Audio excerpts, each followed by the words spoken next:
ఎవరి date of బర్త్‌లోనైనా 3 ఒకట్లు గాని, 4 ఒకట్లు గాని ఉన్నటువంటి ప్రతి ఒక్కరు గూడా మంచి ఉన్నతమైనటువంటి పొజిషన్‌కెళ్తారండి. మనకి కుర్చీకి 4 కాళ్ళుంటాయి. 4 కాళ్ళు ఉండడం వల్ల దాని మీద మనం దర్జాగా కూర్చోగలుగుతాం. ఎక్కడ గూడా ఎలాంటి డిస్టర్బెన్స్ లేకుండా.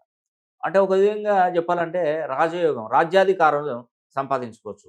3 ఒకట్లు గాని, 4 ఒకట్లు గాని, 5 ఒకట్లు గాని. మనం ఒక రూమ్‌లో ఒక లైట్ వేస్తే ఎలా ఉంటుంది? అదేవిధంగా 4 లైట్లు వేస్తే ఎలా ఉంటుంది? ఎంత బ్రైట్‌గా ఉంటుందో వీళ్ళ జీవితం కూడా అంతే ఫ్యూచర్ కూడా బావుంటదండి. కానీ ఇక్కడ మైనస్ ఏంటంటే వీరు పెట్టుకున్నటువంటి పేరు వాళ్ళ డేట్ ఆఫ్ బర్త్‌కి, డెస్టినీ నంబర్‌కి మినిమమ్ డిగ్రీస్ ఫ్రీక్వెన్సీలో కరెక్ట్‌గా ఉండాలి. అప్పుడు ఉంటేనే ఆ వైబ్రేషన్ అనేది కరెక్ట్‌గా అందుతుంది. లేదంటే మనం ఎన్ని ఒకట్లున్నా కూడా ఆ వైబ్రేషన్, ఆ ఫ్రీక్వెన్సీ కరెక్ట్‌గా లేకపోతే ఏది అందదండి. అందుకే మీ పిల్లల్లో ఈ 3 ఒకట్లు గాని, 4 ఒకట్లు ఉన్నటువంటి పిల్లలు టాపర్‌లుగా ఉంటారండి చదువులో. గుర్తుపెట్టుకోండి.